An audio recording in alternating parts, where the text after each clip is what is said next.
Assalamualaikum semua, bersama Datin Connie dijemput khas di sini.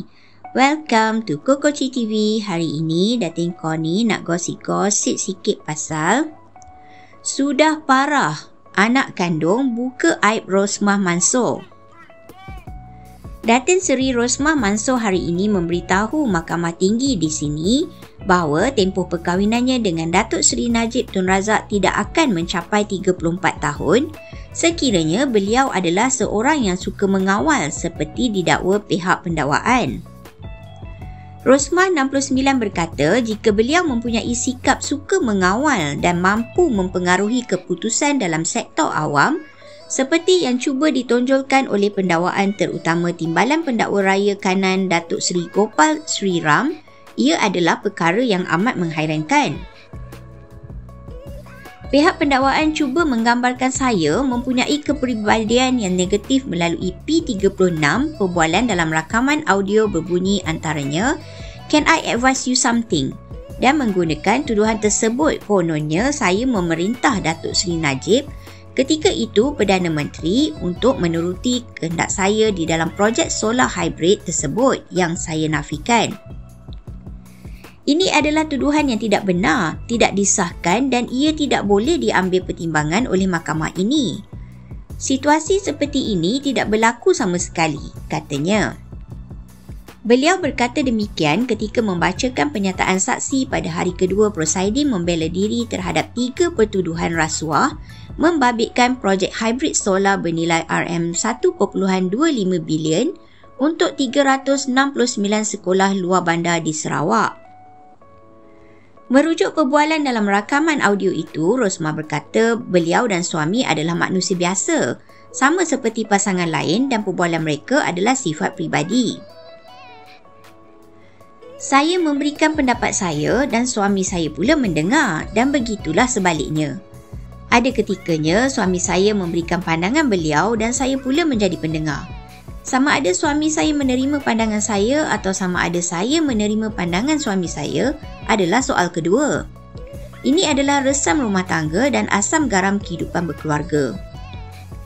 Di dalam P36 itu, saya tak pernah sama sekali mengkehendakkan suami saya menuruti pandangan saya. Saya hanya sekadar menekankan pandangan dan perasaan saya, itu saja, katanya sambil menambah bahawa ketepatan dan kesahihan rakaman audio itu tidak dapat dipastikan kerana orang yang merakamnya juga tidak dapat dipastikan manakala perbualan dalam ekshibit tersebut tidak menyentuh projek hybrid solar.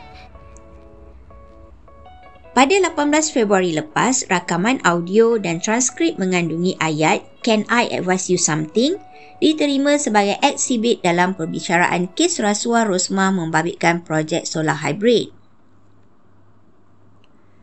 Rakaman audio itu yang sebelum ini dikemukakan Suruhanjaya Pencegahan Rasuah Malaysia SPRM dipercayai adalah sebahagian daripada perbualan antara Rosmah dan Najib dimainkan pihak pendakwaan semasa bekas Menteri Pendidikan Datuk Seri Mazir Khalid memberi keterangan. Rosmah turut menafikan beliau memberikan idea agar satu perjanjian konsultasi disediakan bagi memastikan Jepak Holding Sdn Bhd menunaikan janji membayar sumbangan politik selepas berjaya mendapat projek hybrid solar bernilai 1.25 bilion itu. Beliau berkata idea untuk menyediakan perjanjian konsultasi yang didakwa sebagai satu cara pembayaran kepada beliau dikemukakan oleh seorang ahli perniagaan Lawrence T. Kien Moon iaitu saksi pendakwaan ke-20. Rosmah berkata Datuk Rizal Mansor berbohong ketika memberi keterangan bahawa beliau beberapa kali mengingatkan bekas pembantunya itu supaya menyediakan perjanjian untuk mengikat Jepak agar menunaikan janji memberikan sumbangan politik selepas mendapat kontrak daripada Kementerian Pendidikan. Keterangan Rizal tak masuk akal kerana perjanjian konsultasi itu kemudian dibatalkan kerana Jepak telah diberikan projek hybrid solar dan perkara itu membuktikan saya tiada kena-mengena dengan apa-apa kepentingan dalam projek berkenaan, katanya. Rosmah turut memaklumkan mahkamah bahawa beliau tidak pernah membantu Jepak mendapatkan minit Perdana Menteri berhubung surat sokongan bagi syarikat itu mendapatkan projek tersebut. Kesemua 11 minit dan para Perdana Menteri untuk cepat diperoleh oleh Datuk Azmi Abu Talib dan anehnya, beliau tidak pernah dipanggil oleh pihak pendakwaan sebagai saksi maupun ditawarkan kepada pihak pembelaan di akhir kes pendakwaan, katanya.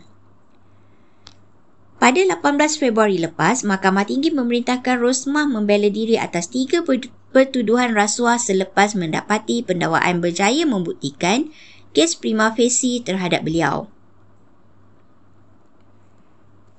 Rosmah berdepan satu pertuduhan meminta RM187.5 juta dan dua pertuduhan menerima rasuah berjumlah RM6.5 juta daripada pengarah urusan Jepak Holdings Saidi Abang Samsudin melalui Rizal sebagai ganjaran kerana membantu syarikat itu mendapatkan projek tersebut secara rundingan terus daripada Kementerian Pendidikan.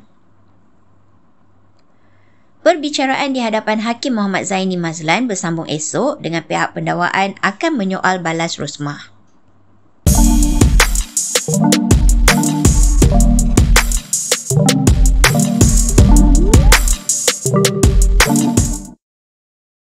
Diulangi, artikel ini diambil dari artikel berkenaan.